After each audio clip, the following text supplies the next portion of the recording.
All right, excellent. We're getting a few people confirming. Good. Well, it is 3 o'clock, so welcome everybody. And welcome to the first ever Co-dfns live session.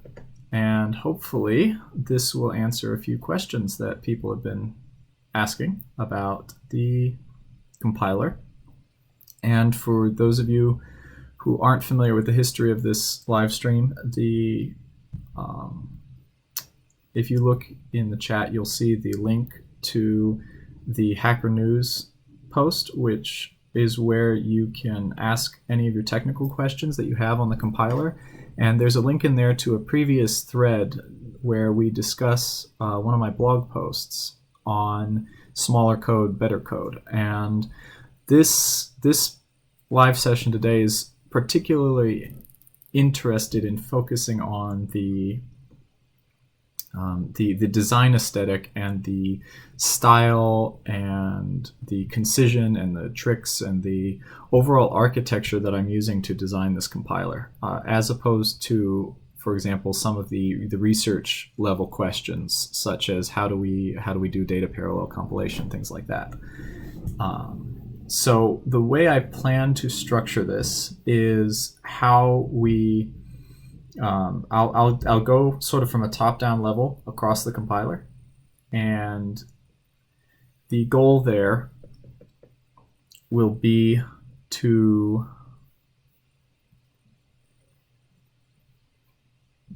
go through the, let me see here,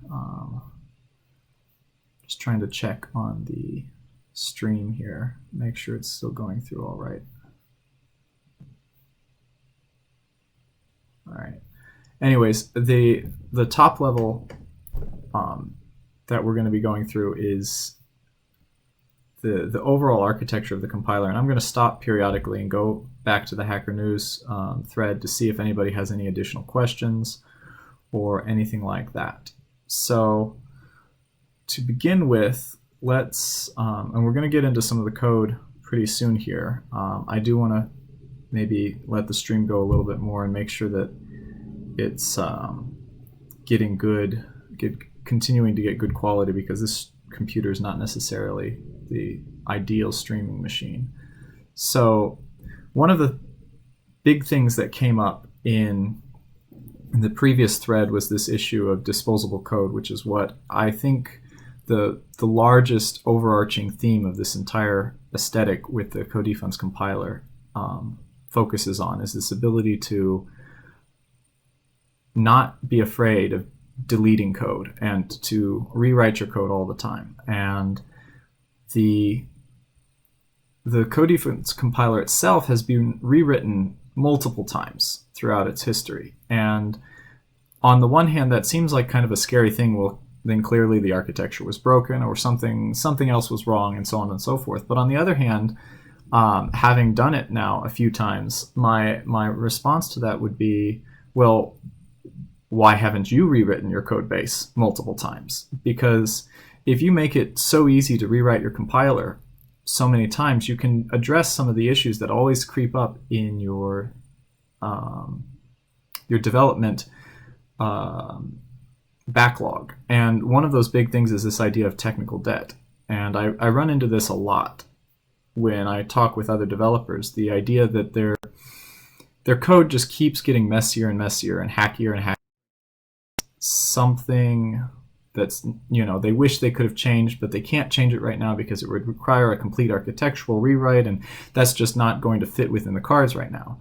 And for myself, that's never really been a good reason. So what I've found myself doing progressively over the time, because the compiler has needed to change so much over the course of its life, is that the design of the compiler has been becoming easier to completely change and completely rewrite over time.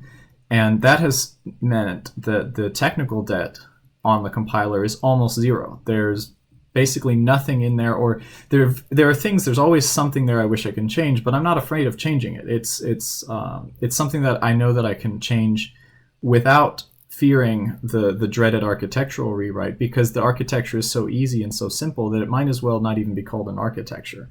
And so it's almost engineered to be an architecture-less compiler, a compiler that can be, you know, maximally flexible in terms of adjusting its design as the needs arise, which allows me to tackle technical debt at a much cheaper rate. So I don't incur as much technical debt when I'm writing the compiler as other code projects often do. So to give you a little background on how what this compiler is trying to do in general, is that we're writing a compiler for a functionally oriented dialect of APL called dfns, or Co-dfns, which is an extended form of dfns. That is sort of what happens if you would have taken APL and replaced the traditional syntax for functions and some of these other definitions and turned it into something built more around the scheme style of functional programming. And it leads to a really nice, clean little language that's very, very usable. And one of the questions that came up for me in my research was why can't a compiler be written on the GPU? This was a problem that basically a lot of people said, oh, you can't do that. It's just, A, it's not going to be beneficial. You're not going to get any performance enhancements. And B, why would you do it? How would you do it? How would you even write a compiler on the GPU when the GPU is a vector machine? And given that I'm in this APL space, what I've done with the compiler is taken a different approach, and what I call a language-driven approach to the compiler construction. And that means that instead of starting with the traditional compiler outlook, I start with a very restricted language and force myself into that programming model, and then find out how to make a usable system out of that limited model. And that's allowed me to develop solutions to the compiler that's led to a smaller and simpler compiler, because the only real way to get a compiler onto the GPU is to simplify the problem such that it no longer seems difficult. If you try to do it the traditional way, there's just too many engineering obstacles and human obstacles in terms of writing a usable compiler to get it onto the GPU. And what I've been working on lately is making sure that, you know, we can get a full-blown compiler to self-host on the GPU itself. And the Co-dfns compiler is basically written and designed to do that. For a production-level, realistic compiler that's actually doing real work and is, you know, useful, which I've always thought is an important component of all this. And I'm currently a doctoral student at Indiana University, which should provide you some information on the background of my compiler education. So before I started working in the APL community, I was a big scheme programmer, probably over a decade of scheme programming experience. And I did a lot of work in the HCI area of programming, sort of how we interact with programming languages, including things like the Shea Web system, which is a hygienic literate programming system for the scheme language. And I entered into the Indiana University and ended up teaching a lot of the courses, some of the undergraduate courses, specifically some of their entry-level courses, as well as their compilers course for a semester. A professor sort of, you might say, thought it would be good for me to be the course instructor for a compilers course. So I ended up teaching the compilers course, P423, which is a pretty famous compilers course, teaching a design and an approach to compiler construction that is extremely functional and that focuses on the tree transformation aspects of compilers rather than, say, like parsing or runtime or those other elements. And that really informed sort of the overall architecture of the Co-dfns compiler over time. And in addition to that, I've also played around with seeing how high school students work with programming languages. And my PhD minor is actually in a pedagogically focused area of human-computer interaction and design. And so a lot of these ideas are partly inspired from a design, a human usability focused kind of approach. And that means that it's a little bit different, my perspective, from the traditional software engineering approach. But I've also tried to apply traditional software engineering approaches to this problem. So the Co-dfns compiler itself went through a number of stages, one of which was a very, very heavily engineered version. I've used Java, I've used Scheme, I've used a version of L, I've tried to use regular APL rather than this style that I've developed. I went with some various software engineering approaches. I've tried various agile methods. I've tried clean room software engineering, more traditional models. And for those of you who aren't familiar with clean room software engineering, that's a really interesting software design mechanic that we can get into. But the whole thing is basically I tried all of these different engineering approaches to solve this, to work with this compiler, and just found that none of them worked well. None of them allowed me to maneuver my way through the code base in a way that I could maintain my control over the code and work with the code efficiently. And so this architecture I'm going to be showing you now is what happens when I strip all of that away and design it from a more visual, pattern-oriented, I consider it a more human approach in order to make the compiler a tractable design.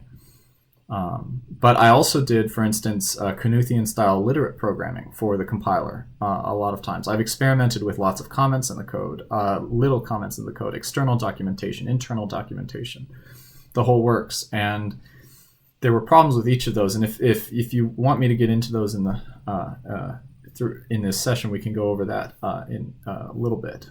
So let's not waste any more time talking about that. Let's get into the actual compiler itself. And I'm assuming, since nobody's commented on the stream, that the stream is still going through okay. So I'll keep going. If the stream is not working very well, let me know in the chat so that I can work with it. If you can't see the code, let me know in the live chat so that I can go over it. But we're going to go over I'm going to go over a quick overview of sort of how I view the compiler and what it looks like when you're working on it, and then we'll go into a little bit of the design decisions and a little bit more of the subtle things that are working behind the scenes to make the compiler the way it is. So let's see if I can get you guys into the code here. So, all right, let me just make sure that the code is showing. Okay, so this is the source tree for the compiler. This is what it looks like, and you'll notice that all of the CD files, they're the main source code. And for those who are familiar with the history of the development of APL and J and other array languages, they'll recognize this as sort of a snarky little Whitney-fied thing. And a bit of this is an homage to the Whitney-style C, but it also gives you a hint of what to expect when you go into the compiler. So if we go over the compiler, the easiest way to go through the compiler is to look at it 2 files at a time. And it's designed to work a bit like this. And so here's our first couple of pages in the compiler. And you'll notice that in particular, I'm not using any sophisticated tools. And that's actually kind of an important component to this whole thing, is that I'm not doing any craziness in terms of tools to support my development environment. And this is an idea that has arisen, how can I say it? It's sort of evolved over time, and I found myself using more and more limited tools to work with the compiler code base over time, and I found myself enjoying that more as I worked with it, because all of this is sort of driven by this effort to produce the smaller code, to force myself to simplify the design of the compiler. And one of the ways in which I do that is making sure the code is small. But in order to sort of gauge smallness, there's no arbitrary metric I can use. So I use a sort of human set of constraints based on my tools that will trigger discomfort in my mental state if I am doing something that sort of exceeds that. So rather than relying on tools and technology to make it easier to deal with complexity, I'm removing those tools that help me deal with complexity in order to force myself to simplify what I'm looking at. So the compiler itself, if I'm only allowed to use Notepad as my text editor, then there are a whole set of editing tricks that people can rely on that no longer are available to me to use in the compiler. And so if I can't work with the code base without those tools, then I have to find a different way to write the compiler so that I can work without those tools. And this is and similar to the idea of not being able to scroll, or not being, when it's difficult to navigate a large file because you don't have those extra tools, now you have to find other ways to simplify the compiler design. So what we're looking at here is the first entry into the compiler. And this is sort of like page 1. This is everything you need to know about the compiler coming in and going out, and sort of gives you an idea about the API and the AST and all the data structures we're going to be working with. So from here, on the left side, we have our core, a few global variables that are set, and then we have our sort of global API, which I keep very, very simple in order to make it easy to use the compiler. And primarily, most people who are using APL to start with will be familiar with the quad fix function if you are using dialog, and this is just a drop-in replacement for the quad fix function. And some of these other entities are for tricking and optimizing parts of the elements to reduce some of the stuff, the caching API. But that's primarily the whole front-end interface. And so you can see how to interact with the entire compiler just by looking at that single piece of code.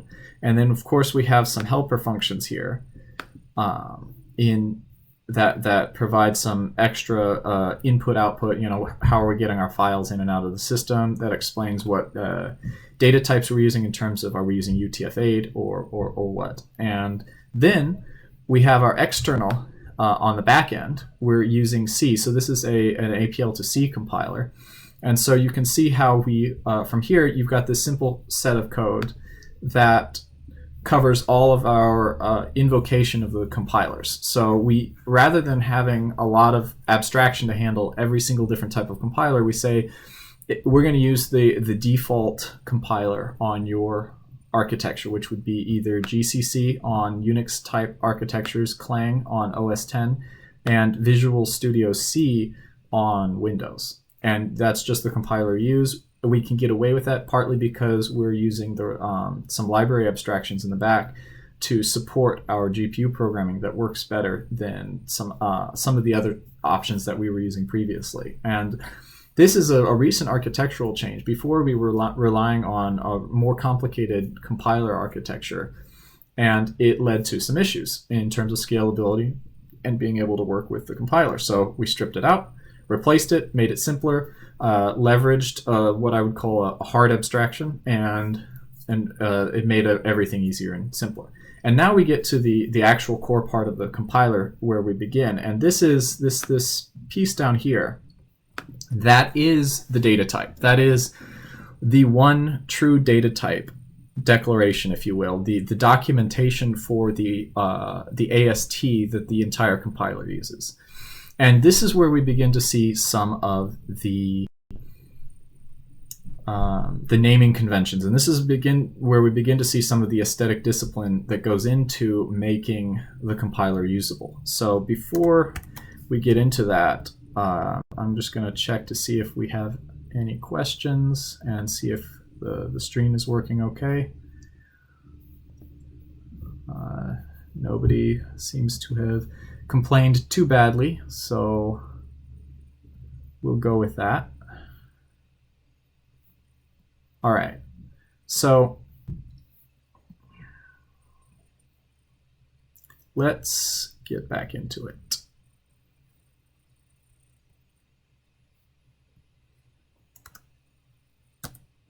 All right. Now let's look at the sort of naming conventions, because that's one thing that came up in the compiler discussion in the original thread on Hacker News was, well, you're not using descriptive names. And really, the names are actually very descriptive and very regular and predictable, but what they are not is English. And part of the reason is this idea of semantic density, which I'll discuss a little bit further, hopefully, if somebody reminds me. But what we have is our AST in this APL system is represented as a matrix of some number of columns. In fact, it would be 10 columns and one node per row in that matrix. And so basically, you can almost think of it as like a database or a set of records that are organized in an order. So this matrix has all of the nodes ordered in depth first pre-order traversal. That's the ordering.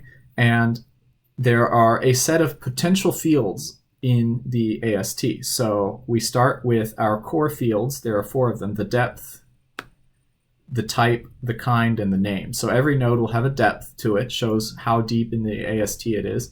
It has a type and a kind, which is sort of like its primary class and its subclass of the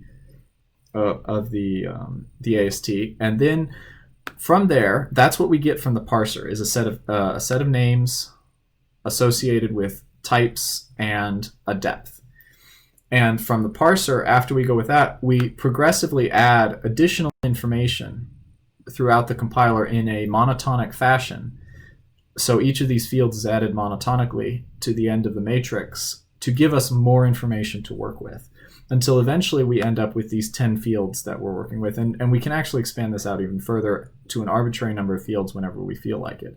These would be things like the reference, which is the critical field used everywhere or nearly everywhere, the scope in which, or the depth, the scope depth in which we have the node appearing, and then a set of names associated with the arguments of the function expression or something like this, and the type of that. We're currently not using the type because that got architected away recently, and we may add it back in, so it's still there for the moment.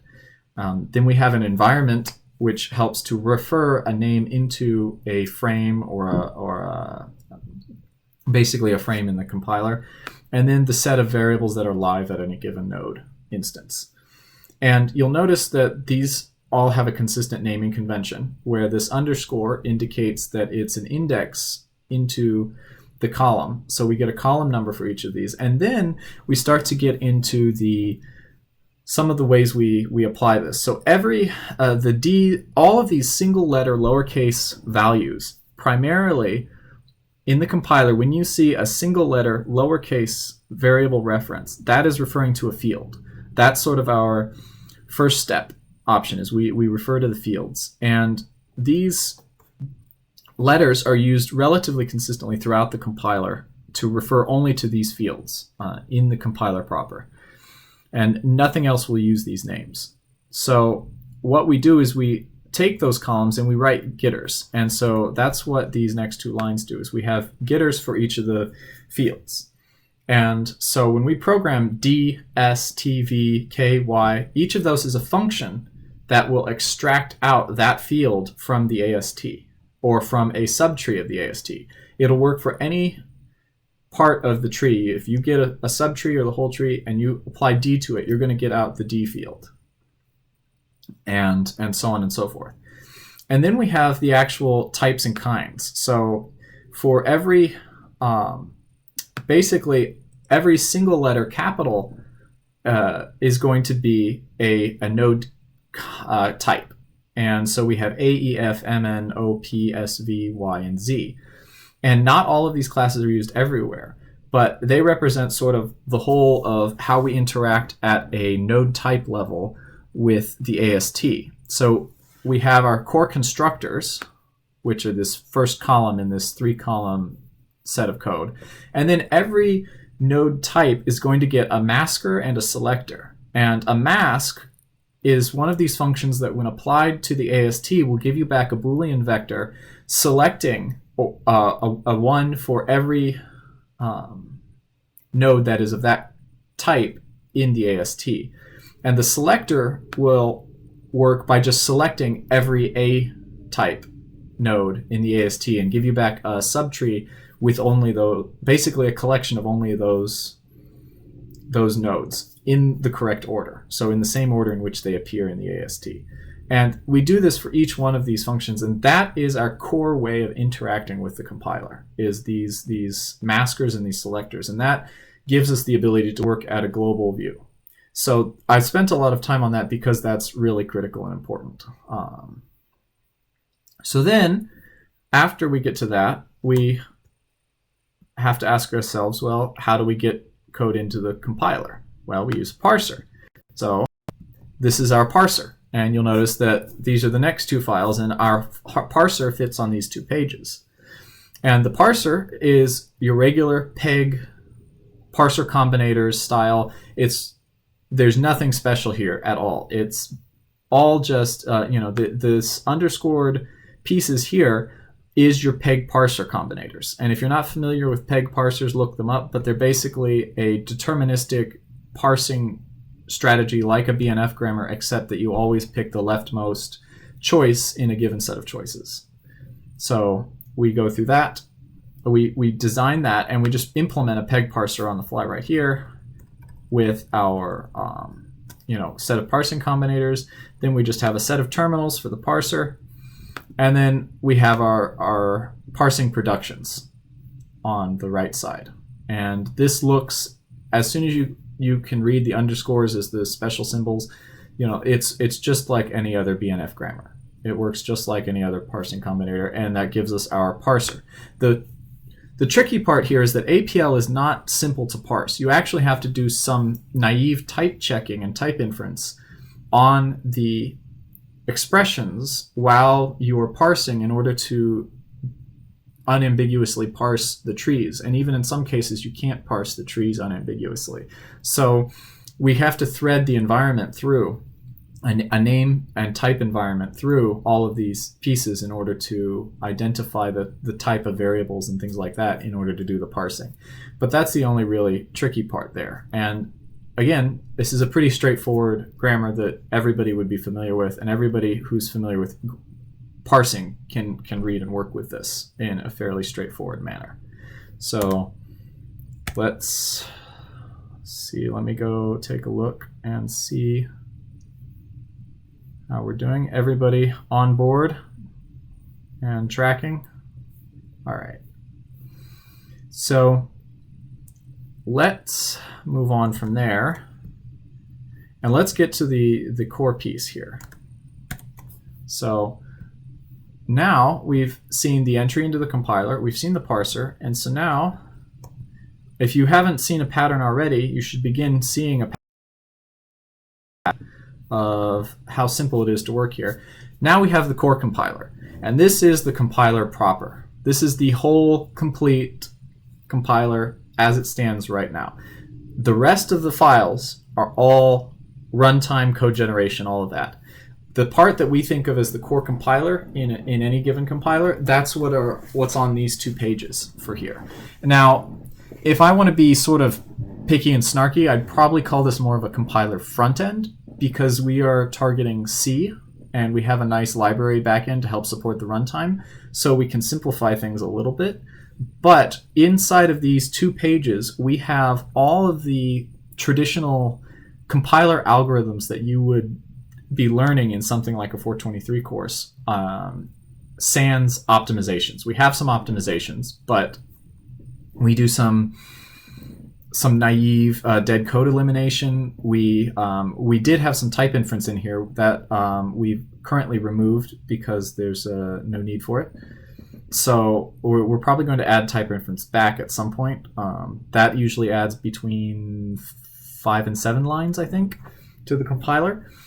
But this will fit on a t-shirt, and has. I have a t-shirt printed out with this stuff on it, and it's very, very straightforward to work with. It has inside of these two pages are, I think, about 20 to 26 compiler passes. And the point being here is this is really where the meat and potatoes happens of your compiler, and we do all of the standard stuff. We have a form of register allocation or frame allocation in here. We have lambda lifting for handling. We handle lexical scope. We handle expression flattening. All of the things that you have to do in a compiler to get from this nested, highly recursive structure into this flat representation at the end, and we have in this piece, and it's all done using nothing but function composition and this trains style of programming using function trains. So essentially, this is one big giant data flow graph of a compiler, without any if statements, no recursion, no branching, no type dispatch, anything like that. And so we have a few helpers here that we work with, but then the compiler passes start with rn and then they go down. And to most people, this looks like a mess of code. But in reality, what we have done is we've simplified the compiler to such a degree that we can now put all of our compiler on 2 pages. And now that allows us to see the whole compiler globally, and we can begin seeing patterns throughout the whole compiler without ever having to switch off of our screen. And that allows us to study this and see patterns in ways that we wouldn't be able to see if one page could be dedicated to only a single compiler pass, or say, and that's in a good case, or say half a compiler pass. Now, the overall architecture here is a NanoPass style architecture. So if you're not familiar with NanoPass is a way of writing compilers with very, very small micro passes that are threaded through in this sort of functional style. So if you look at the last 2 lines here at TTA and TT, basically the compiler threads in from right to left, starting with TTA, and calls each of these passes in turn and goes through, right? We do constant propagation and constant folding in this compiler, and those have to be run on a fixed point. So we have here PC bound with FC bound with PC bound with MR operated to a fixed point. So there is our function folding constants, propagating constants, and marking return values run to a fixed point, which allows us to do the constant folding and the constant propagation. And all of these other passes just follow through a standard NanoPass architecture. But what we've done is we've eliminated all of the unnecessary fluff and stuck to writing each of the compiler passes as a very small micro pass written in a purely data parallel style. And the way we are able to do this is by using the function trains. So the function trains is what allows us to get this really neat, clean way, because we don't have any expressions here. We have just points-free programming. And if we stick to just points-free programming in the train style, we only have these function compositions, but they look like regular expressions. And so when we work with them mentally, because there are no expressions floating around, we can let our minds think of these as just expressions. They're just expressions over functions. And now we've stuck to one single semantic abstraction across the whole thing. And so we can read this whole thing at the same abstraction level throughout. And so, for example, we have 2 passes here, Rn and Rd, that add the 2 first fields, the R field and the S field in here. And each of the compiler passes after it is following the same style. Each compiler pass gets a 2-letter code, which represents the compiler name, and then any of the helper functions that we need to use inside of there will get a 3-letter code. So, for example, dropping unnamed variables or unnamed expressions from the module requires a little helper, so we have that. Lifting functions up, lambda lifting, or lifting functions, that requires a little bit more work. So we have the core, the starting part of the compiler here, but it needs 3 helpers. And so those 3 helpers just get their own names and are put right above there in the code. And we can read this. This is actually defining a function, but we can read it just like it's defining an expression.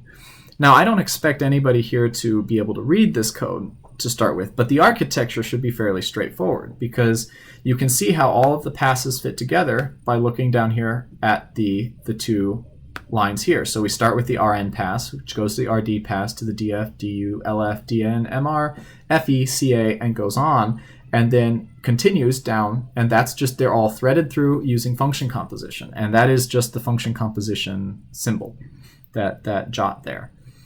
And so then now you can go through and see how each of these compiler passes compares to one another, and you can begin to see patterns. For example, if you look at this code, you can begin to see that there's this funny symbol here that's using key. And key is actually the key to this whole compiler, because key is one of these operations that allows us to do this data parallel arbitrary computation on subtrees. And that's actually a research level solution that I've written a paper about, and you can read that paper in the publications if you look at the publications section of the README. But you can begin to see, okay, well, those are the compiler passes that leverage key in order to do the work that they need. So we know that they're of a certain type, and I can sort of now see all the places in which we're doing that kind of work. And now I can notice, for instance, that key doesn't appear very often down here. We see one little key up here at AV, but towards the lower end, we notice there are no key operations. And that tells us that these compiler passes down there are working over more flat structures, because we no longer need to work with the nesting. Whereas over here, we see that some of the main compiler passes here all make pretty heavy use. For example, FE and LF both make use of keys, so they're working over more recursive structures that we have to deal with, and we have to flatten them out somehow. And after we flatten some of those out, we don't have to do anything here with key, because we've already flattened the structures out and we don't need to work with them. So we can begin seeing these patterns across the whole compiler and design on a global or a macro level rather than the micro level. And so when I look at this, rather than just seeing, I'm working at one compiler pass than the other, I'm really looking at how the whole compiler fits together. And then if I need to zoom in and look at one particular compiler pass and focus on it a little bit, I can.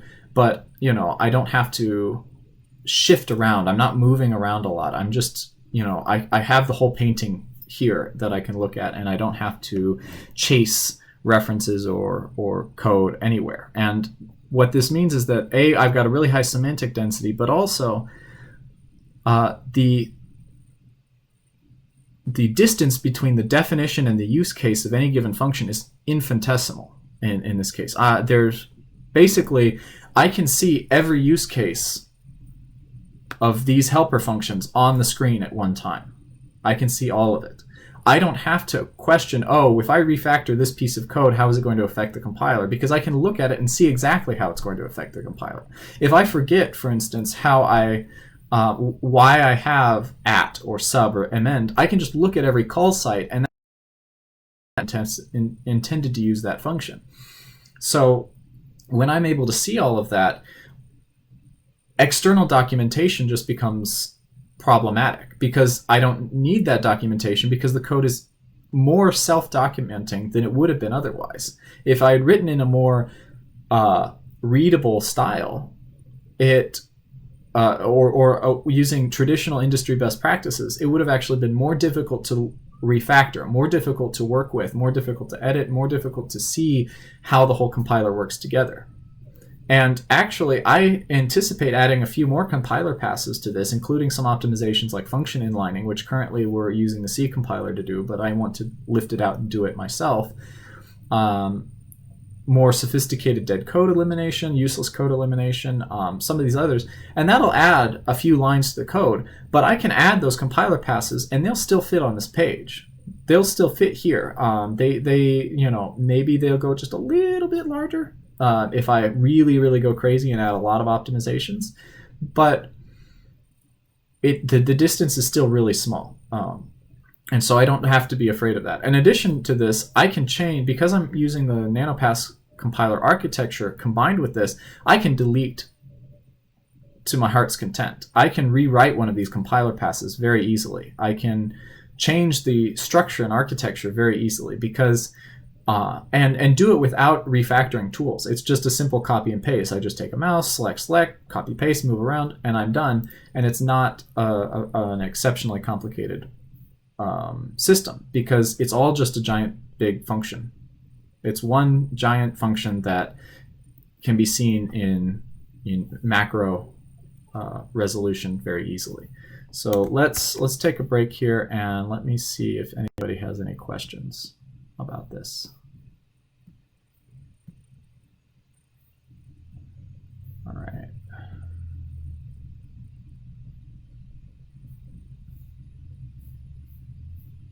Okay.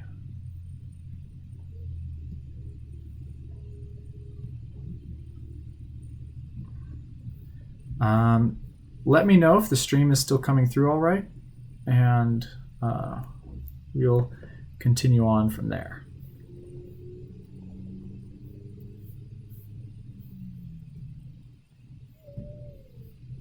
Okay.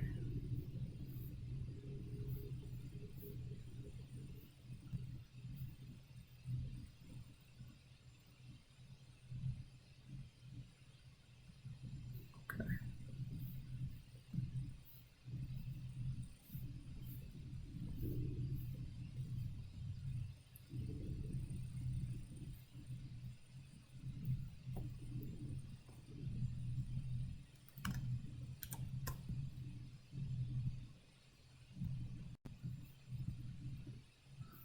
All right.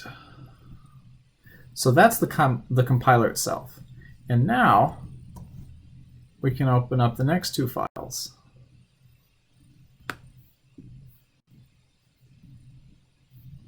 And here we have the generator and the runtime system, more or less. So the generator, once we get our AST to this point, we've got a completely flat AST where every node can be generated independent of every other node for the code.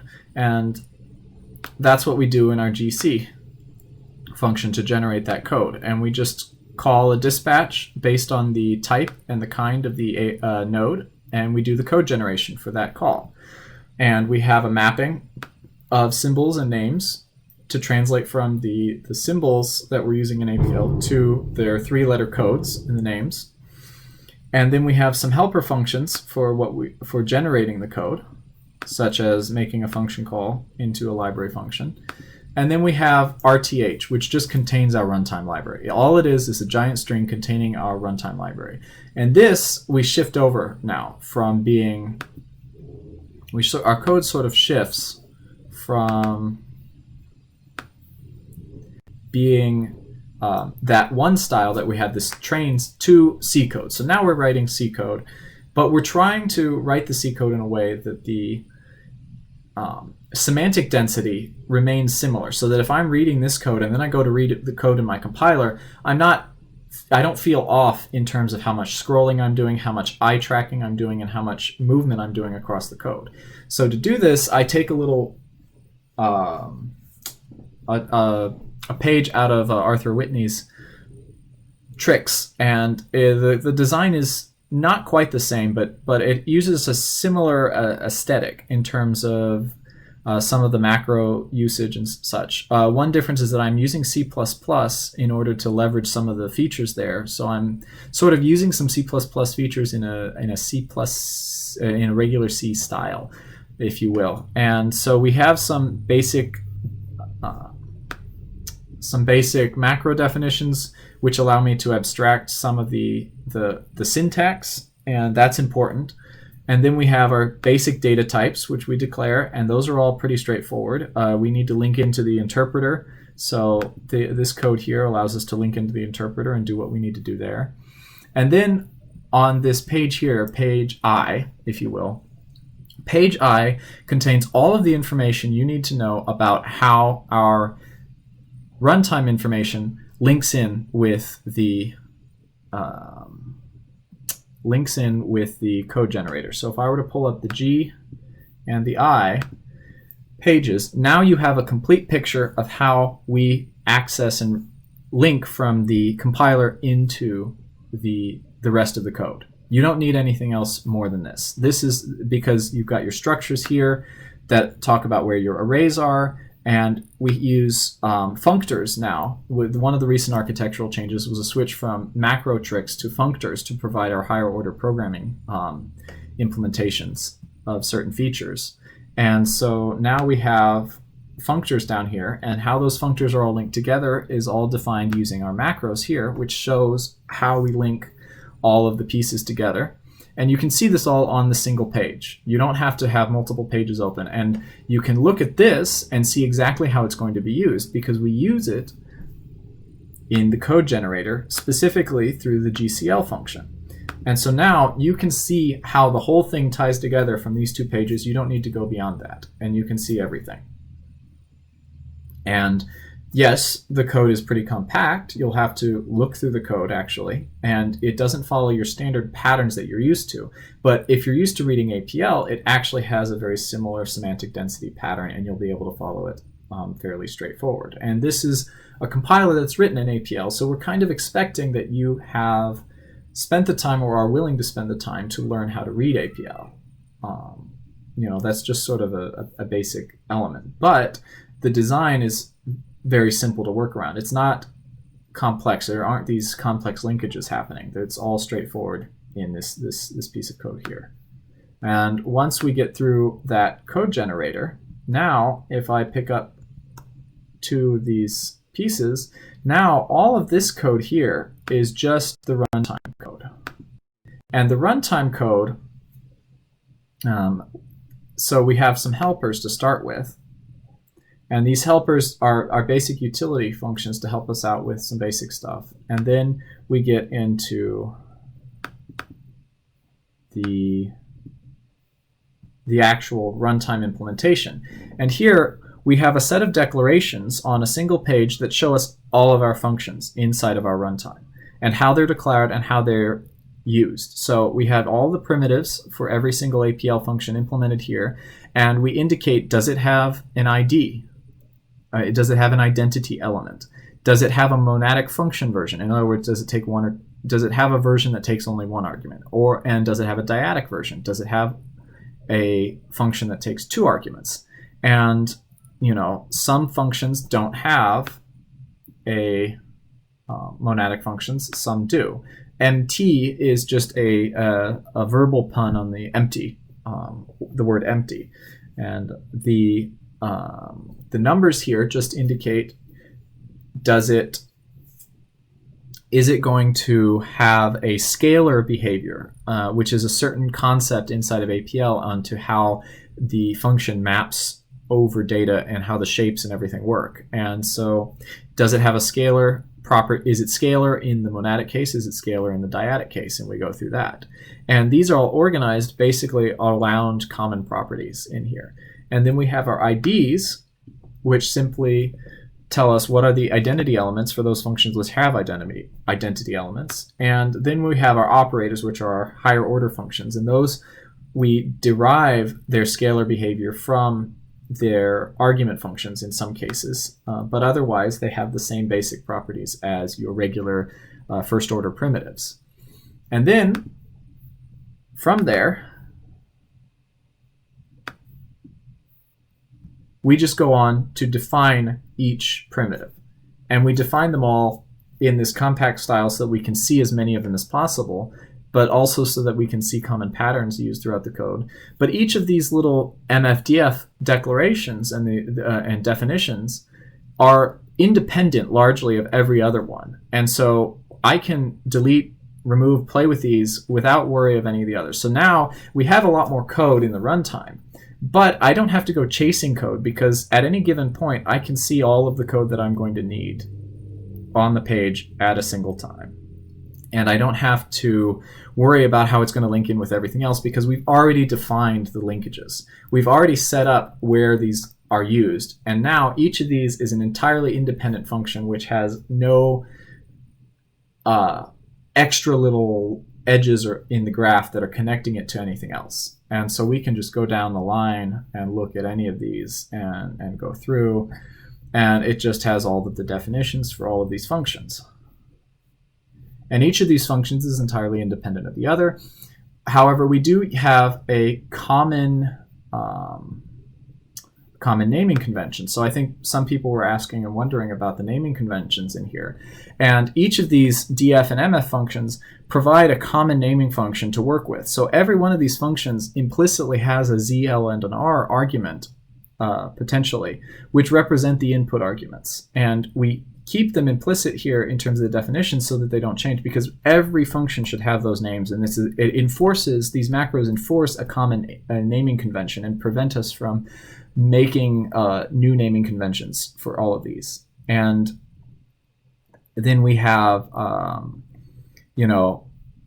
really those are the only main naming conventions, and then we just stick to some common tricks. So if the dialog APL documentation uses X or Y in a certain case, then we use X or Y in those cases to represent the same documentation, to keep some continuity between the user level documentation for the primitives in dialog APL versus what you see inside of the runtime implementation. And we have our macros that allow us to do parallel processing or to do loops and other things in a style that feels much more like writing APL than writing C code. We stick to a few other conventions, such as really preferring the use of one-arm diffs instead of two-arm diffs almost everywhere. So almost everywhere we're going to use a one-arm diff instead of a two-arm diff if we can get away with it. And I think we pretty much always get away with it. So that enforces a certain style, certain approach in using the system. They're just basically, we use these short names in order to fit the code on the screen, but also because it keeps the density consistency nice and clear throughout. And if we have to have a special name, so for instance, some of these functions use this ix variable, and this ix variable is used throughout when we need to refer to an indexing element inside of the compiler. And so what I can do is I can look across the pages and very easily scan for certain names, because the names tend to be consistently used. Either X or IX are used for these indexing elements. X and Y often are used for arguments that need to be reshaped somehow before the core elements are applied. ZL and R are always going to be ZL and R throughout the compiler. When we get to the operators, ZZ, LL, RR are always going to have a certain representation. We know that the environment containing all of the our extra variables is always going to be in P, but we've abstracted the use of P away for the primitives so that we don't actually ever need to refer to P when we're using it. That's taken care of in the first architectural pages for the generator that you saw. That's all handled there. So working with the code now becomes very simple, and there's some stylistic elements that help us to keep the semantic density the same across the two pieces, but anybody could work with these pieces of code, and nobody's going to find it difficult to work with these functions. So here's a dot operator, and so an operator which has higher order function. Now we know that we're going to have this LL field and the RR field that are going to contain the functions that we need to work with, and they'll have some information in them like the names, and these are going to be the functors. So we always know that these operations are available, and we don't need anything more than that, excepting for our supporting library which we use. So it's fairly straightforward.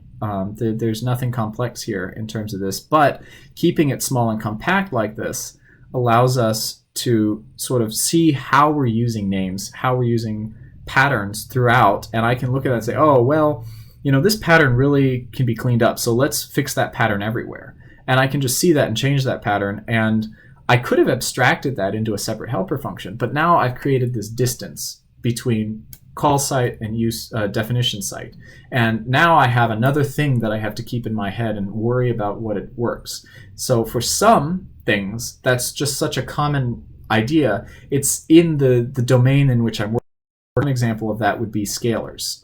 So the idea of a scalar array is just a core concept, not of C programming, but of the domain in which we're working, which is these arrays. So there is a helper function to create scalars, because that's such a common thing. But the idea of, oh, well, I need to index these elements, well, that's not, that doesn't need an extra helper. This idea of pattern, we don't need these extra abstractions just so that we can enforce a greater degree of reuse. If we can always see where we're using these patterns, and I can just use my visual pattern matching to track those. And I find that to be a more effective way to handle it, and find it to be a little bit easier to work with rather than maintaining a very large and complex API. So I sort of snarkily say, oh, well, abstraction considered harmful in some senses, which really just means that we've picked basic abstractions from the beginning that work really, really well for what we're doing, and then we don't change them anywhere if we can avoid it. So you've just seen now the entire compiler. You've seen everything there is to know about the compiler, except for the actual, some of the research level work on doing the compiler in a data parallel fashion. But other than that, you can see there's nothing complex in this architecture. I've got 3 basic phases, and you've got a parser. The parser, I mean, you can even you can just see how that's defined by looking inside of the first file.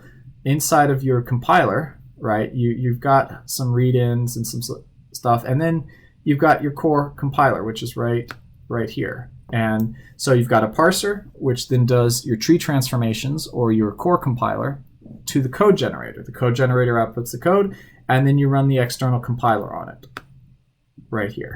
And that's how the whole architecture fits together. That's how everything works together. That's how it fits. And then for each of those major components, they're independent of one another, and so we can read them independent of one another. The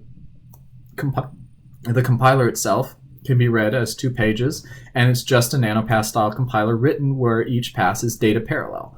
And you can see how they all link together on 2 lines. You don't have to go any further than that. You can then, if you want to read the parser, you can just go in, and now if you're wondering how the parser works, well, just read the parser. It's 2 pages. You can see the whole thing. It's independent of all the rest of the system, so you can just see how it fits together on its own terms in its own system. And then you can just go in and look at the generator. And actually, for the generator, I don't like looking at H so much. I think H is okay, but I kind of know what's in H all the time. So when I'm looking at how the generator links up with everything, I tend to look at I and G more. And so when I'm looking at this, now I can see how the generator links in with the runtime code, how it all fits together between the compiler proper and the C backend, the runtime. And so now that's all handled. And then everything else after that is just a matter of implementing each of the individual runtime primitives that we need, and each of those is individually defined, and we just use some common naming schemes and patterns throughout the whole thing. And those naming schemes and patterns are very simple, Z, L, and R. They follow patterns that are very familiar to people working in the dfns language. So the Co-dfns language, for instance, uses alpha, omega, and Z or Z is often used for a return value or the ending value. So Z is a sort of common APLism for the return value. L and R are common arguments. Alpha and omega, when they're passed as higher order arguments, get alpha, alpha, and omega, omega. So in the runtime compiler, we use LL and RR. We double it up. Same concept. And we use AA and WW as well inside of the fields to represent data as opposed to functors when we have, say, like a dyadic operator that might have a data right argument. We use WW instead of RR, and then that's about the extent of the complications of the whole thing. And you can see all of that right here in this single I page. All of those naming conventions, everything in the way it's worked, are all right here on one page defined for you. And you can see how it all works. There's There's nothing more that you need to see. And so this whole code base is very, very, what I would call self-exploratory documenting in its own way. You are not going to take somebody off the street and say, oh, just read this code, it's obvious. It's not obvious in that way because it wasn't designed to be obvious to the outsider. It was designed to be obvious while you're working with it. It's designed to be obvious when you're trying to get things done, which I think is a different concept. And I think it's important to distinguish the two, because if you write your code assuming that you're going to be the lowest common denominator who has no idea about the code to start is going to have to learn it, now everything that they read, it's like reading a giant textbook. You've got to include all this stuff in there, and they won't be able to, and now working with that text, because now they don't have to just learn from that textbook and then move on to something else. They have to write, they have to edit that textbook. And so now all the stuff that was helping them learn from the beginning is getting in their way as it moves forward. You don't, a person who's working with math to communicate ideas or solve problems does not write the math paper on the chalkboard while they're working with it. They do something else. And so when you've got somebody who's working with this compiler, you don't want to bog them down with all of that extra stuff. When it comes in at the beginning, they need to get an orientation. They need to sort of see how it all fits together at the first. But even if nobody told them how to do that, if they just start at page A and read through page G or I, they're going to know how the whole architecture fits together, even if they just sort of look at how the references are going. Because the structure is very obvious for anybody who just reads the code and sees how it links it. And the structure is not complicated. It's not very deep. It doesn't have a large class hierarchy. It doesn't need a UML diagram to describe it. It's all very flat and very obvious how each of the pieces fits together once you read the code. And that's sort of the idea, is that every time I've tried to document this with more comments, it becomes harder to work with, but I don't actually ever gain any advantage from using the documentation, and nobody else really reads the documentation. The documentation doesn't actually help because it's so far divorced from what they're actually seeing in the code. Whereas if the code is so compact that you can now see the patterns, for example, if we go back to the compiler here,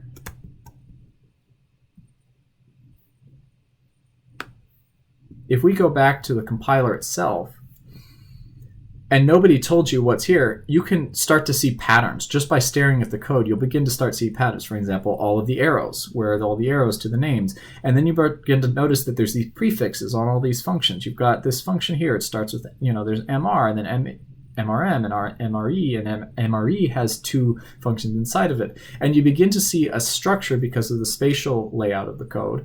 And do you really need a separate document to tell you that naming convention when the naming convention happens on 2 pages inside of the compiler that are sort of, the patterns are obvious when you look at them, if you spend any time actually looking at the code. And there are tricks in here that aren't obvious, design algorithms and things that aren't obvious, and those need to be documented, and those are documented for primarily how we leverage key and how we leverage the node coordinates, or the path matrix, what I call the references, the paths. Those are not obvious. How those structures work and how they need to work are not obvious, and those are documented in publications that have been made on how to do these techniques. And you can read those documents which describe how to work with them. And once you understand those techniques, now you can read how we're doing, or you can read the underlying tricks and implementations of making the compiler do its thing. And there are all sorts of little design tricks here and there that are designed to help eliminate unnecessary bookkeeping and boilerplate inside of the compiler. So for example, one of those would be the definition of the field getters. If we go into the field getters, these getters are defined ambivalently, which means that they can take a left argument or not, and it doesn't matter. And even more, they completely ignore their left argument. And in trains programming, and I'm not really here to give a whole definition of what trains programming is, but inside of trains programming, this points-free style of programming,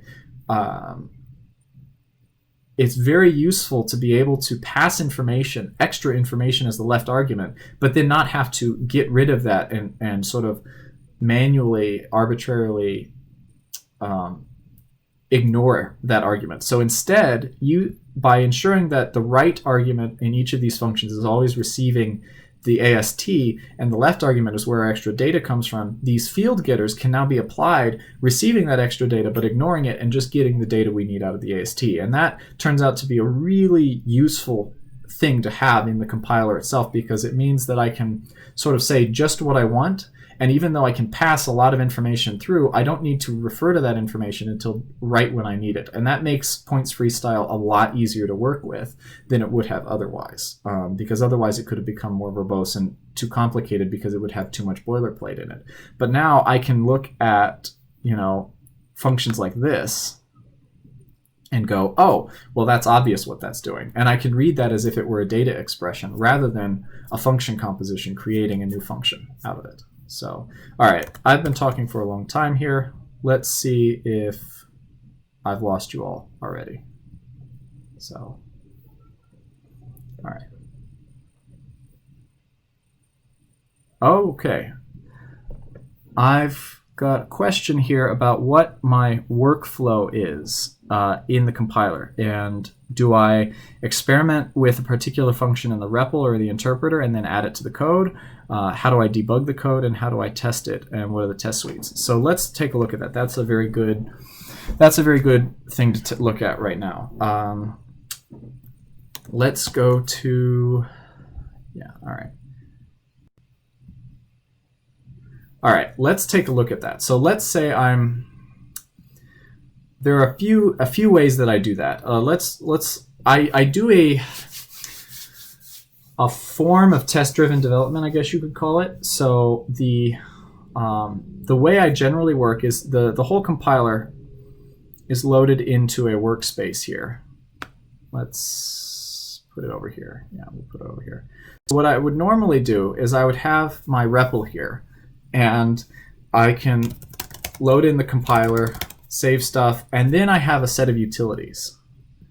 And these utilities, that's the unit. So I have a unit testing framework that was written partly by Gianfranco, and I've extended it a little bit to create a set of utilities for working with code and debugging. I will say, when it comes to debugging trains is not fun, and I'm solving that problem right now. Actually, I'm working on some stuff to make debugging trains a lot better. Right now, it's not part of the thing that I do. Is it's so easy to rewrite code that debugging is not really a thing as much as it might be in other languages. But it's I'll show you how I do that a little bit. So my testing framework, basically what I would do is I'd start with this, and the only thing I do is black box testing. I don't do any unit testing. This is another design choice,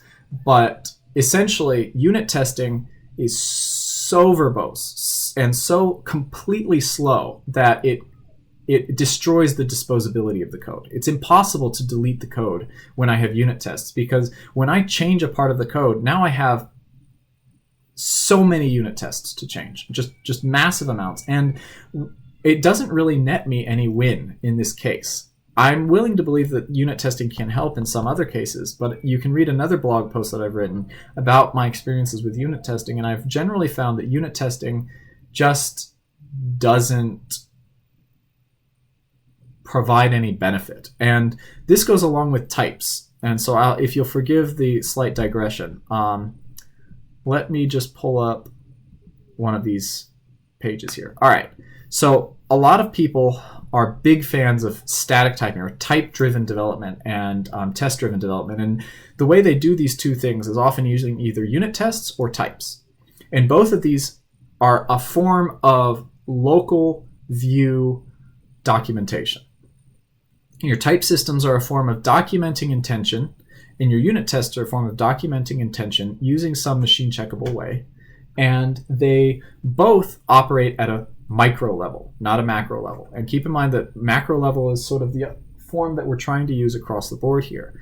With the micro level stuff, now how are we going to scale that to the macro level? If I look at this piece of code on the left here, what happens when I add types to it? If any of you can imagine types, think about what the type would be for any one of these lines of code and ask yourself, would that be a net gain in this case or a net loss? Similarly with unit tests, would that unit test be a net loss or a net gain in terms of productivity, reasonability, working with the code when I do this? Because any trivial test or any trivial type is going to be largely useless, because I already know I'm operating over arrays. I already know exactly what the arrays should look like, and I already know that they're going to fail pretty massively if I break them somehow.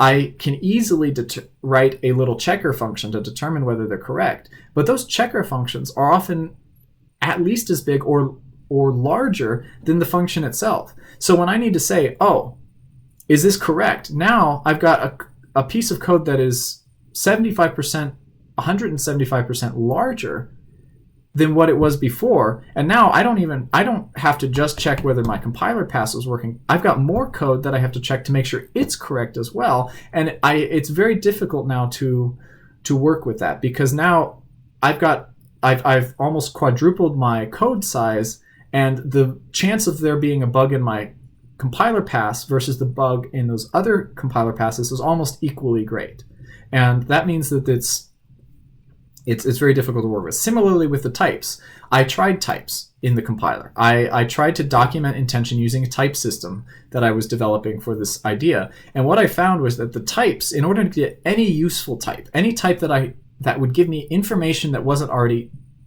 dead obvious in the system, would be 5 to 6 lines of code for every one line of actual code that I wrote. So if your type system now takes 5 lines of code to document only partially 1 line of regular code, what are you getting? It becomes a matter of, it's now harder to program in the type system than it is to program just regularly.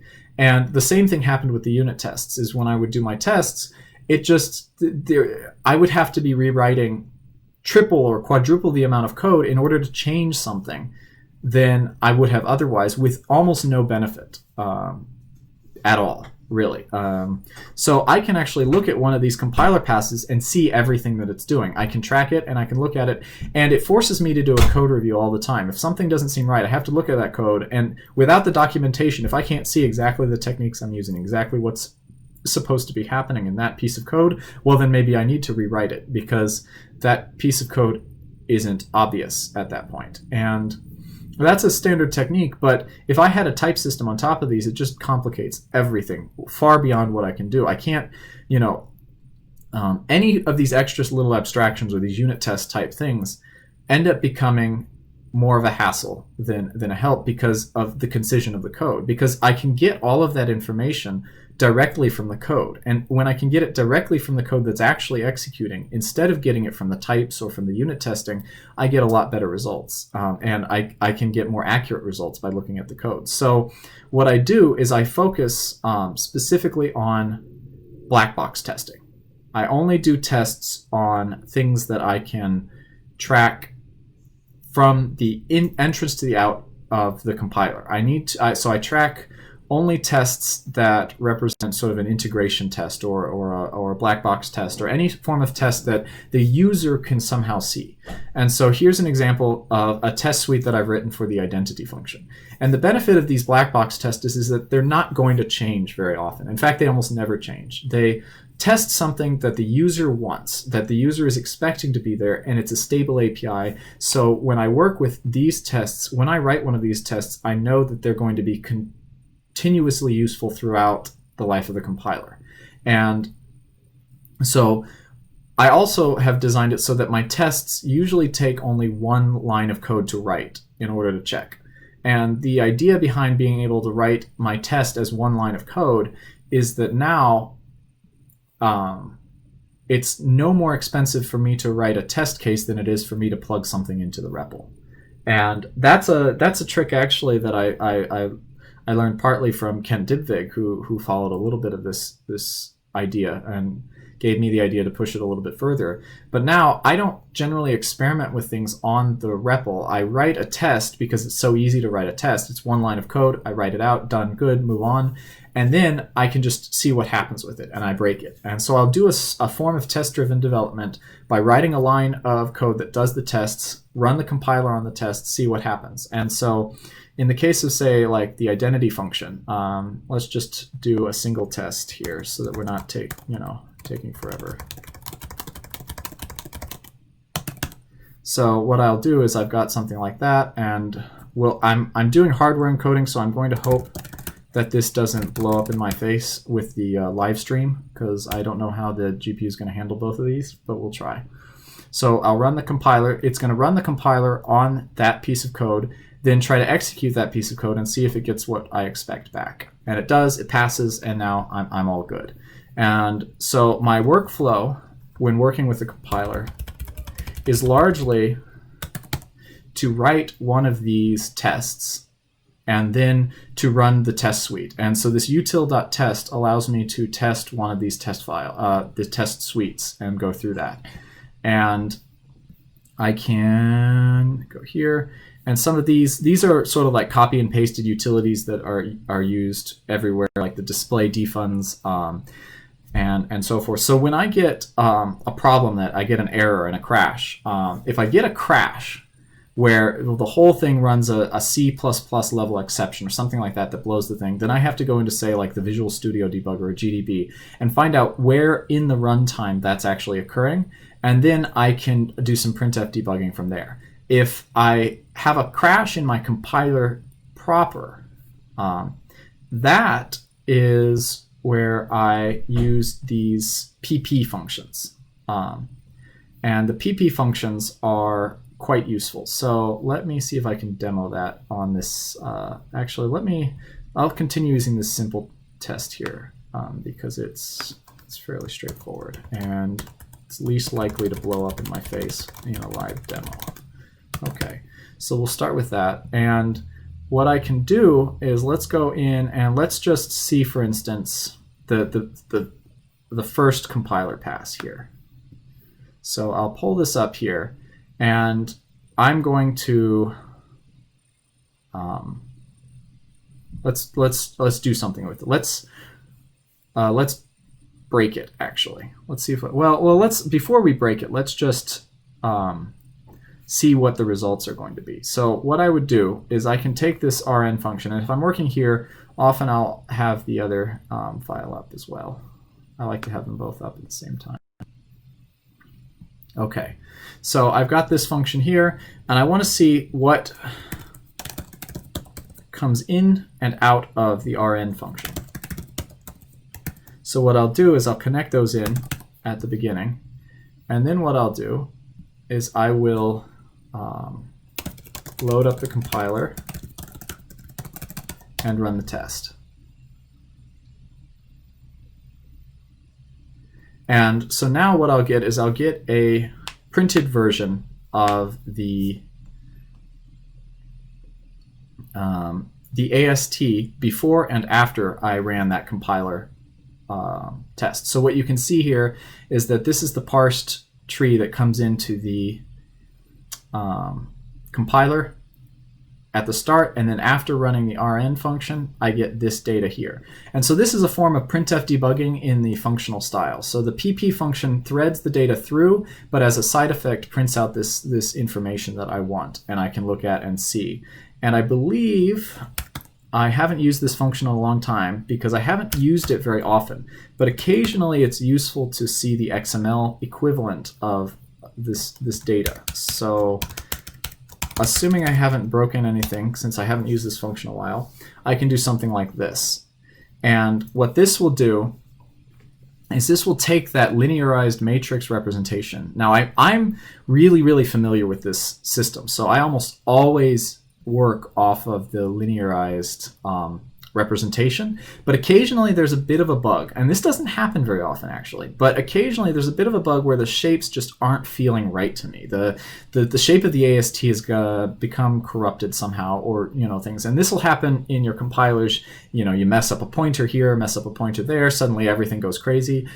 In this compiler, that happens when you aren't disciplined about your depth vector. And so it's sort of the same type of problem of, if you mess up your pointers, you get things that are funky. If you mess up your linkages in your AST, the same thing can happen if we mess up our depth vector calculation. Now that happens really, really rarely. I don't encounter this bug very often, primarily because working with depth vectors is so trivial.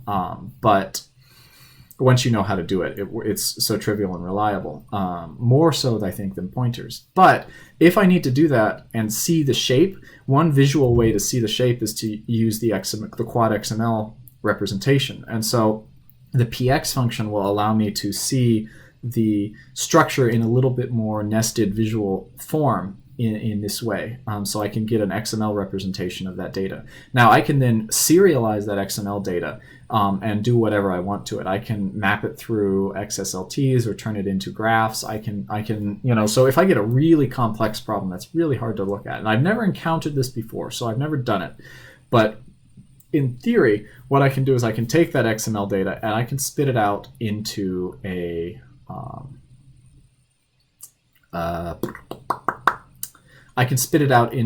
different form and then actually get visualized graphs off of the XML data and look at how the compiler is working with that data and whether it's forgetting pieces or whether it's getting the right stuff.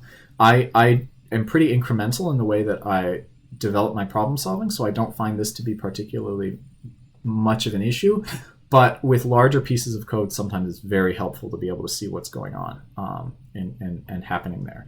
And of course, I can also just throw in a function here which will return omega, which is the left argument or the right argument that we want. But at the same time, I can store my variable into a global at that point. And so if I run that and I load this up and run the identity function, actually that was a little bit verbose. I didn't need to write it that way, but it's old habits. Now I can look at my global space and I will have this X variable which contains my AST in it, which I can work with. And so I find that helpful as well. If I need to manipulate the AST, and now I can go in and I can work with it. So let's say I just want to see the depth vector of X. I can look at that. I can now I can sort of manipulate it and say, okay, what if I just want to see the depth, type, and kind of X? Then I'll just do something like that. And now I can look at just those vectors without the other elements. Or I can say, all right, let's say I need to, I'm not sure whether the names are all correct, so I'll look at the names. And then I can ask myself, oh, well, I want the names, but I only want the names from the expressions or the atom values. So I'll do that, and I'll extract that data out by applying a first access filter. Now I'm writing in trains because I find it pretty natural, but I can do something like that. So both the expression and the atomic values in this case are unnamed because they're in this part of the AST they don't have names. But if I look at the primitives and the variables, you'll find that we do have names there. And if I look at all of my functions, so I can just grab only the names of my functions. Now I've got one function defined that is called run. And so I can explore the AST this way, and I can sort of, if I can get the XML representation and see what I'm looking for, and I can sort of explore my data and see whether I'm doing the right thing. And then I can also, of course, individually run the next compiler pass that I would on it. And so the next compiler pass would be RD, and I can run RD on X and see what I would get and see if it's what I wanted and explore that. And maybe I could try, well, what happens if I try to do RD, but I don't actually have the last compiler pass. So instead, I just want the first 3, and I'll print that out, and we can see it. So if all I have is the, oh, those are rows. Sorry, I want columns. Do that, and now you can see I get an index error because let's say that X actually only contained the first 3 columns. Well, if we look at the definition of RD here, actually I want to do tree. How do I trains? What is that called? I'm forgetting how it's called, but to print out the actual tree of the RD function. It's called trains, right? No, all right. Let me look this up real quickly. Tools. No. Boxing. Yeah, I think it's called boxing. Let me give you an example here. Yeah, so boxing trains tree. Yeah, all right. So now if I have the RD function, yeah. So I can look at a visualization of the RD function, and I can notice that it's relying on a getter here, in this part here, the 4th getter, which happens to be the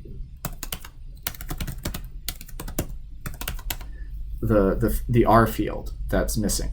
And the R field isn't going to work because if I take X and do 0, 1, 2, 3, well, it only has, 3 columns. So doing a Co-dfns dot R field on X will give me the references. But if I strip off that last value, I'm going to get an index error. So I can sort of explore that and see how it works for me, and see how I can work with the AST. And actually, that's one of the big advantages of working in this style, is that I have more capacity to play with the AST and see how the compiler passes are working together than in any other style that I've encountered as yet. So I can always look at the code. Let's go here. I can look at the code and see, oh, here's R and RD, but I can also, look at how it works out here, and then I can grab some data at any point in the compiler. I can extract out one of the ASTs into the REPL session and start playing with it and see what I get, and then run various compiler passes on it, and then using the Co-dfns utilities like AM or like AM, for instance, on X, I can see where are the various nodes, and I can play with that and work with it a lot. And I can pick the compiler back up and start it again and run compiler. So, oh, well, what happens if I change the primitive? I can manipulate the AST. So now I can say, oh, well, let's run a different compiler version. And we can say, okay, well, where we want the 3rd row, and that's our primitive. And so I can go in there and say, all right, well, inside of the name column here, that gives me, sorry, I gotta go to Co-dfns. Inside of that name column, that's the primitive there. So let's change that out to say multiplication or something like that.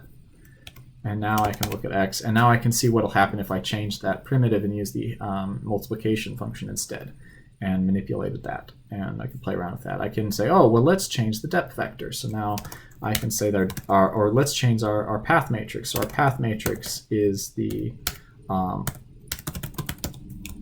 field of the system, and so I can manipulate that. I can say, oh, well, what happens if I shifted them all by 1 or something like that? I can do a -1. Rotate, and well, what happens if the depth vector is weird like this? Will it still work? Will it break? And I can play with that, and I can do that in my tests. I can do that outside of it, but that's sort of how I can manipulate and play with the compiler a little bit. And let me clean this up a little touch. always got to remember to clean up my workspace after I work with it. So hopefully that sort of answers the questions of how I can play with that. Let's go back and see. Did that answer your question? Hopefully.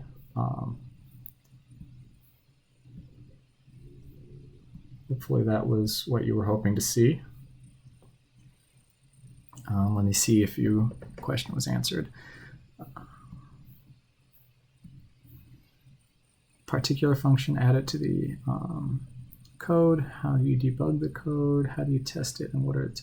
Yeah. So you've seen the test suites. You've seen the. Yeah. So as far as adding a particular function in, I often add it directly to the compiler and then run the test suite on it to see if it's working correctly. I will experiment with data on the REPL, but because it's so easy to reason about the expressions, I often just insert them directly where I expect that they'll be needed and then use the printf debugging to see if it looks right coming out. And that way I can run my entire test suite on that piece of code automatically and see if I'm getting what I expect out of it for each one of those things. And so I don't use the REPL that often. I do use it when I need to explore, and it's great as a debugging tool for me, but not at this point as an exploratory device for inventing new stuff. I do use it, but it's at this point, I'm so familiar with the way the code works and the way APL works and everything that I often just write it directly in the file, load it in, and then run it with the expectation that it's going to work from the start, and then just see where it fails inside of the tests. And that tends to be a little bit easier on my mind than playing it out at the beginning. And the reason for that is largely because I don't write random data on the REPL. I write my random data when I want to test something. I write a new test for it rather than experimenting and then having to remember after it works to copy that into a test. That process of copying it into a test feels bad to me. So I tend to start by writing the test and then go into the REPL if I need to, rather than starting on the REPL and then going into the test.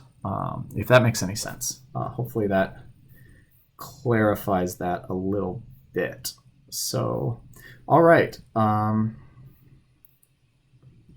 That is that. I don't know if I see any other questions. Oh, great. All right. Great. Got the answer. So let me see if there's anything else I needed to comment. I hope that everybody is feeling like they have a better, clearer grasp of how the compiler is working. If there's a part of the compiler you want me to focus on, like a little bit more, I can do that in terms of an aspect of the compiler that you think wasn't clear, especially if you think there was a part where you said, oh, well, that's not very clear, or that's kind of hard to follow. I would appreciate any suggestions or hints on how to improve that, and we can go through that. But I think you've seen pretty much all there is to see. The biggest thing would be just having the practice with the having the practice to work with the data parallel style of programming is probably the biggest hurdle for most people, because it's, even though it is just function composition, you're thinking about things in a very different way, and you're programming in a very different way. You'll notice that the level of indirection that I use is almost none. There's very little indirection where you have a name referencing something else that's very far away. So in the compiler proper, if I go in there, let's go ahead and yeah. So if I pull up, say, the compiler proper here, which is really the core fun. So if I pull up the compiler proper, there's almost no real name referencing here. all of the name referencing, I tend to stick to what I consider domain variables. And this is something I got from Stephen Taylor and some of the other writers on direct development, this idea of semantic density and making sure that the names you use are part of the domain in which you're working. And in this case, I'm working over compiler domain. And so the people working with the code or needing to understand how the code works are working on compiler ideas. So that's things like, is something in scope? Is it, are we referring to this node type or that node type or these things? So the names that I choose in the compiler tend to be either very, very local names that I use to bookkeep, which would be the nested versions. Or if they have to be distant, they should be names that are obviously referring to domain concepts in the language domain, such as selecting the monadic or the module, or selecting the nodes of type A, or belonging to. So that's an abstraction. It's probably one of the biggest abstractions I use inside the compiler, this concept of belonging to something, which is the idea of subtrees or groups of nodes belonging to parents in the tree. And so we use that concept to say that, these expressions belong to a lambda or belong to a given scope. And that allows us to select subtrees the way we want to. And then we have a few other abstractions that pop up, things like scope. So this was an interesting one because this is kind of almost a funny one, but there's this scope helper called SCP, and that came about sort of organically because while I was writing this pattern kept showing up, and it showed up so often, and it was getting in the way of working with the code. So that's one of the places where I had to write a little abstraction for that, because it was getting in the way of making the rest of the code readable. And the concept of a scope was just such an innately natural part of working with the compiler is, for each unique scope in the compiler, do this stuff. And so I had to have that in the compiler as a whole. But other little helper functions like you often see in other designs, I really, really avoid if possible. So we've got things like name encoding. So in taking a name from a reference and encoding it in to a name that can be used in the C compiler, things like that are all minimal helpers that I don't make a lot of use of if possible. Otherwise, I tend to focus on designing the code so that patterns emerge. So for example, you'll see a lot of these OR patterns. And these OR patterns are ways of talking about, we need this kind of, this is the set of nodes we're working over. And so you can very easily look inside of a compiler pass and scan for those OM, FM with Boolean operations and have an idea sort of immediately what kind of data we're looking at, what kind of data we're thinking about. And those get a pretty prominent place in every compiler pass that uses them, precisely because that is an important piece of the thinking about that compiler pass is what are the nodes we need to work over. And then you can look for common patterns like filtration or amending or substituting the at symbols, all of that, and see those patterns throughout the code. Now, that is not what I would call a natural thing that most programmers are going to know about because they haven't programmed in this style before. But those patterns become something that you learn. They're idioms that you have to learn, sort of like the visitor pattern. The visitor pattern is wonky when you first see it. But once you understand the visitor pattern, you can recognize it in a lot of places. My complaint about the visitor pattern actually is that oftentimes the only reason you know it's a visitor pattern without chasing code all over the place is that somebody has said, oh, this is a visitor pattern. And it should be obvious. If you've got a code pattern that you're working with, in my opinion, the code pattern should be obviously a thing without ever needing a name to it. The structure of it should immediately make it obvious that that's what you're working with. And a lot of patterns don't do that. And that's a complaint I have. And one that I feel the design of the compiler as it is right now does slightly better. It's not perfect, but it's easier to see the patterns through the structure of the code in this design rather than relying on names to tell you what you think it should be. And so you can say I've taken a sort of extreme stance on code readability with the idea that the structure of the code itself, not just the names, should tell you what you're doing. And so I tend to give a really big emphasis to the structure of the code as being the thing that should document what's happening, rather than names being the things that should document, because names are just a concise form of human documentation, which may or may not actually be accurate. And I like names, but I tend to think that names are so valuable that they should be used with extreme care, especially if you can get away with it. And in most languages, you can't. In this style, I can get away with using very, very few non-primitive names in the system and separate those names in a big way because I'm using these symbols. And these symbols allow me to sort of separate out things that I think are important enough to name and those things that are just part of the normal code. And so I like the way that plays out in the design. I think that helps to see patterns in the code and track what's really going on in the compiler. And keep in mind that one of the whole concepts of disposable code is I want to be able to work with the code as easily as I can read the code. So when I read the code, it's not just about reading the code, it's about reading, comprehending the code, and then changing the code. And the comprehension is important because it's very easy to read a code and locally know what it's doing, but have no idea how it fits into the broader ecosystem of what you're trying to accomplish. And if your code fits on a single screen, or if your code is as concise as it is like in the compiler here, you're able to reason about the total comprehension of the system. I can see the whole system. I can understand the whole system as it fits together a lot more easily than if I'm focusing on just getting a local view understanding of the code. And by doing that, it's easier for me to make whole hog changes because I understand the ramifications of those changes because I can comprehend the system at a larger scale. Now, as the system scales up, obviously, you have to begin to make choices to keep, based on how big your system ends up getting. But if you're constantly pushing yourself to reduce that technical debt and to force yourself to make it easy to work with the system, then the amount of the system that you can keep in your head is going to increase, and the amount in which you can change the system quickly is going to increase. And I consider that a very important part of the design, is being able to change the system and understand how to change the system is almost the goal of readability. Readability in and of itself is sort of a, why do you need to read the code? And one of the reasons you need to be able to read the code is to know what it's doing.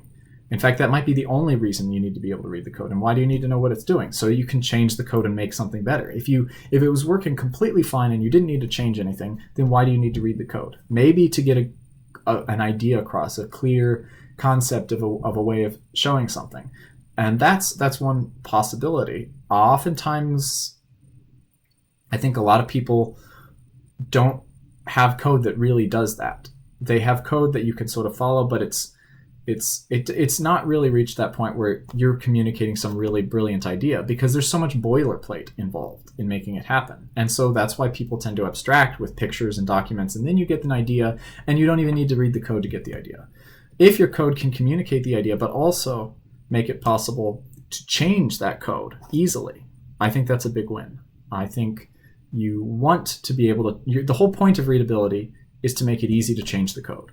In most cases, I would argue, a lot of cases, you want to read code to change the code. And so you want to optimize change. You want to optimize disposability if you can. Confident disposability. And I think a lot of people are terrified oftentimes of making large-scale changes to their code because it's impractical. And it's impractical because the way that they've designed the code doesn't make it easy to make those changes. So we've come up with stopgap measures like incremental development. And incremental development, I use it all over the place. It's great. But when your incremental development causes you to make micro changes all over the place to fit into a larger architecture, and you are afraid of making any incremental changes to the larger architecture because your architecture is so fragile that you can't make those changes, then you've got a problem. You need to be able to make changes to your architecture as easily as you can change a single function, or easier. Almost easier, maybe. If you can make broad architectural changes that just simply obviate the need for a given function, it doesn't matter how easy it was or hard it was to write that function if you can get rid of it easily. And I found that the best things that happen in this code base are finding out that I don't need to do something at all and then deleting it. And the better I can see my code, the better I can make those decisions to cut things out. And I think that's sort of the lesson there. So let's see if we have anybody with any other questions. Okay. Sure, let's see. Oh, we do have another question. Do you have time to walk us through how one of the passes works step by step? Feel free to choose whichever you think is. Okay, yeah. Perfectly happy to do that. This is documented already in the papers, a key to a data parallel compiler. So you can read this at your leisure if you want. But the first compiler pass in the whole compiler is the most critical compiler pass, bar none, to making this stuff happen. And yes, we can go over that for anybody who's still around and who still wants to discuss it. So the idea here, let me pull this up. And this one is easy to cover, easy to understand, but absolutely critical to understanding how the compiler works as a whole if you want to get down into it. And that is the rn function. So let's pull that up. So this little guy here, rn, that is super, super important. And you can see what happens with the rn pass actually in this code here. So what we had is we had a basic function declaration that had one function that was applied to omega. So let's see if we can complicate that up a little bit.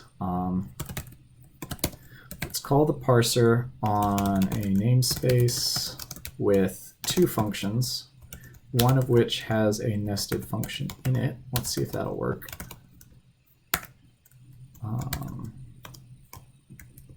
And let's say we want to call f with alpha, and well, let's make it a little bit complicated. A alpha plus omega, calling f with 5.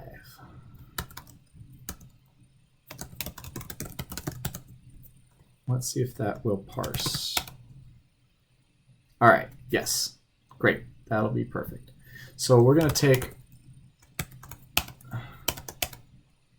this little guy, and that is our AST. And so if we want to look at that AST, looks a little like this. And the idea is we have a function nested within a function, and then some other stuff. So now if we call the Co-dfns.rn on X, we're going to get this structure on the side here.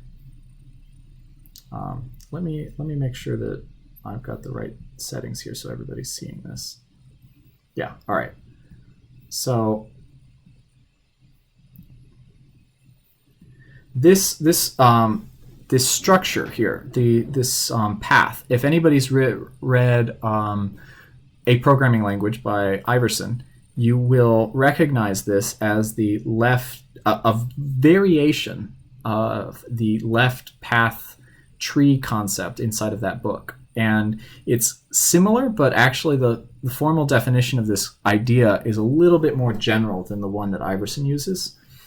And basically, this piece is a form, an expanded, more verbose form of the depth vector. So if we get the depth vector out of X, we can see that I'm going to store that inside of D for the depth vector. So if we look at D, we can ask what is the maximum depth listed in D, and we can see it's 5. So that means that actually the total depth of the tree is going to be no more than 6, right? And the concept we're going for is we need some way to talk about the parent-child relationships between nodes in the AST without recurring over them. That's one of the biggest problems with doing a data parallel style of compiler, is that you don't have this ability to recurse down the trees and store your tree parent-child information in the call stack as you're recurring down the tree, and then putting it back together as you go back up in the traversal. So if we don't have that, we need a way to take any two arbitrary nodes in the AST and tell, is one a sibling of the other? Is it a parent? Is it a child? How far is it in a child? What is the depth of that node, etc.? So this path matrix gives us that. It allows us to sort of orient all of our nodes in this n-dimensional space that provides a unique coordinate for every single one of them and orients them in such a way that we can easily determine, given only two paths, how the two are related to one another. And we can do this in a data parallel way. So to construct this AST, and how you use this AST, or how you use this path matrix, is discussed in the paper. But how you construct it is pretty straightforward. You start with your depth vector, and you get your maximum element. And then what you can do is you can ask for all of the potential values that we're going to see in the depth vector. And so we're going to see 0 to 5 potentially in the depth vector. So then what we can ask is, if we do the outer product comparison against the two of these, what we see is this Boolean vector of the depth vector of D expanded out. And so we can kind of see that a little bit if we do like this. So there's the depth vector compared to the this sort of Boolean tree representation. And you can see that it sort of provides that visual representation of the tree, which is similar to the XML representation of the tree. You can see it sort of follows that same pattern. And so if we take that, and now what we can do is we can apply the first axis scan with the prefix sum along that. And what we get is this structure. And that structure actually has some interesting properties. Every node who is a parent of another node is also a prefix of that other node. And all of these nodes are ordered in lexicographical order. Those are two of the important properties of the path matrix that we want.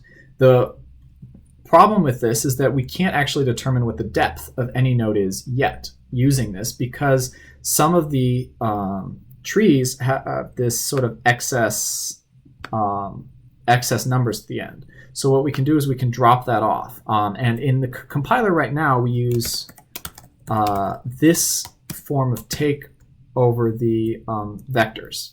So no good. Yeah. We have to reset that. All right. We actually need to do the, let me see here. All right. So we've got that, and we need to do the take rank of neg1 over the 1 plus the depth. Yeah. All right. So what this does is it only takes the important elements and zeroes out everything to the left. So now the number of non-zero elements inside of each of these rows indicates the depth of the AST. So if I call this R for the reference field, I have R here. What I can do now is I could say apply R with iota of 0. So let me see if I can do this. Iota rank over neg1 of 0.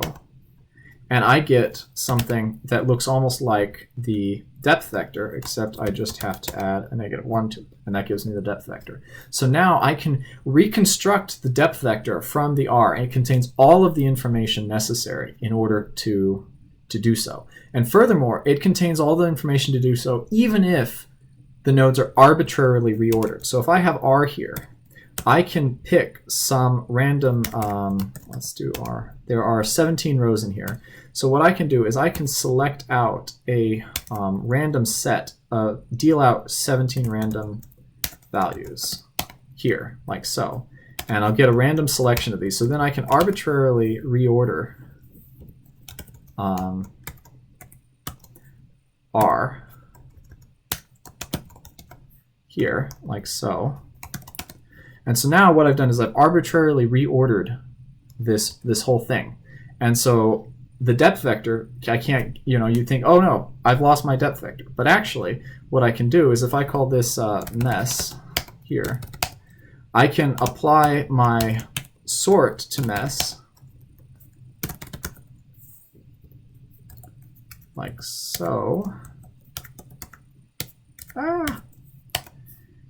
And I get my ordering back.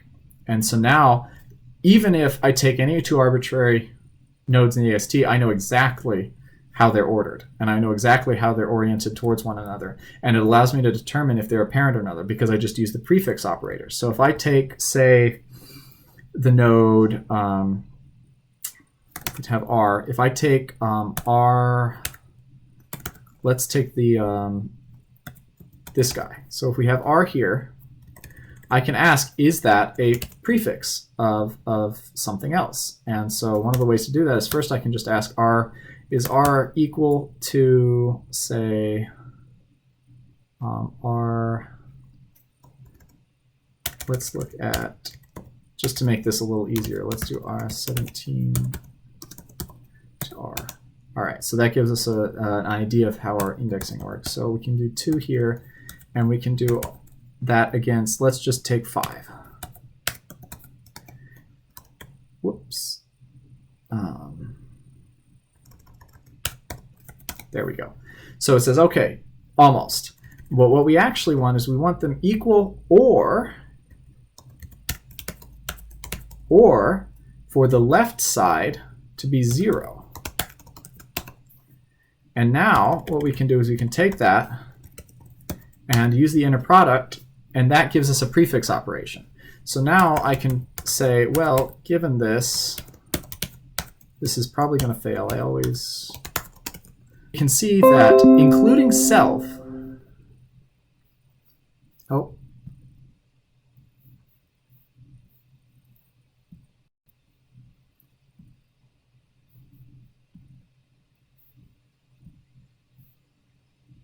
sorry, it looks like the stream cut out for a second, but I think we're back. Okay. So now what we can do is we can see we've actually selected, including self, all of the children of R inside of the AST. And we know where those children are.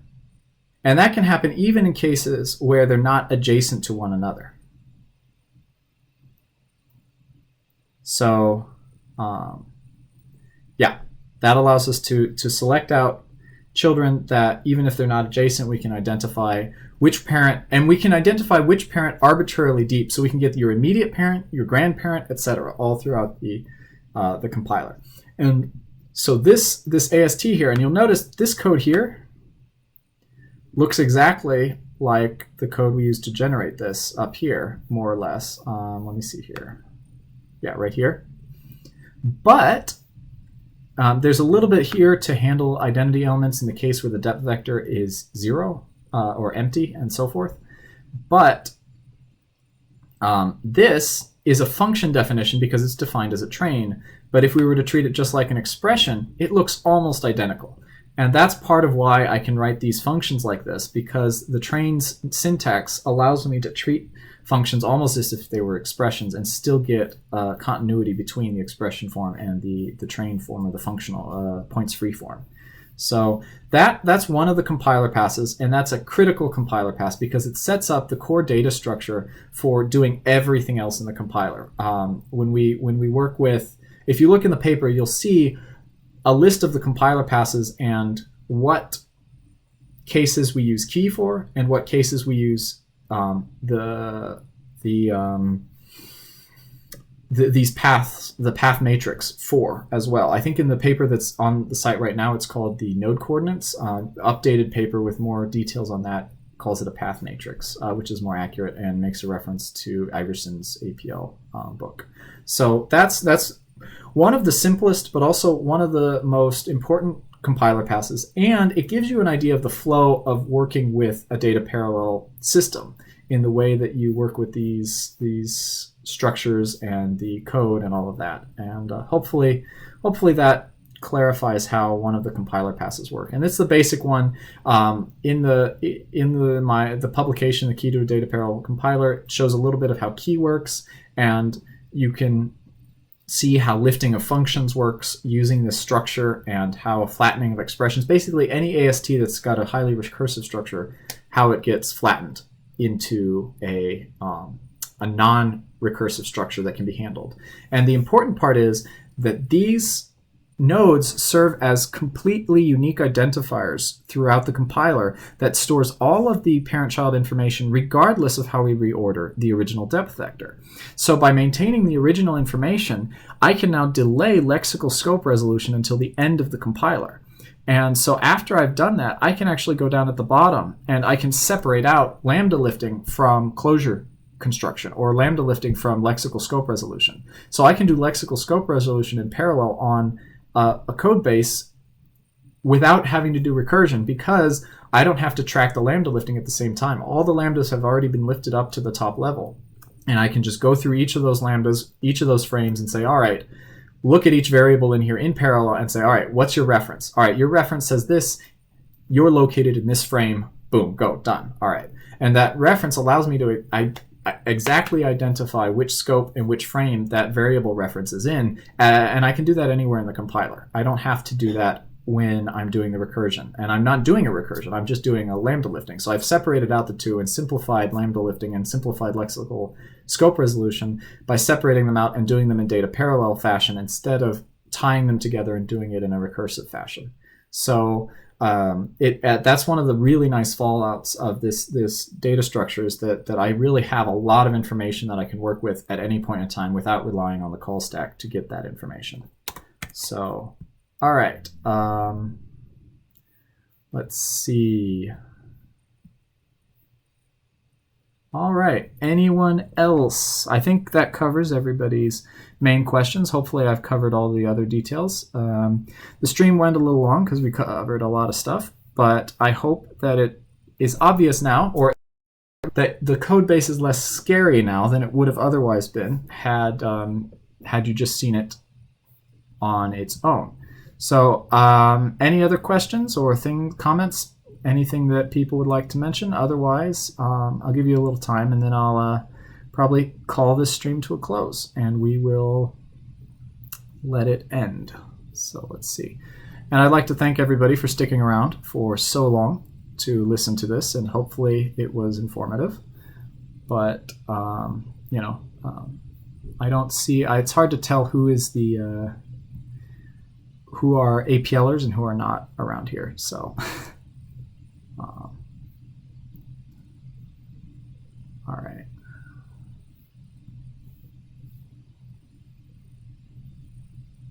Let's see. Good.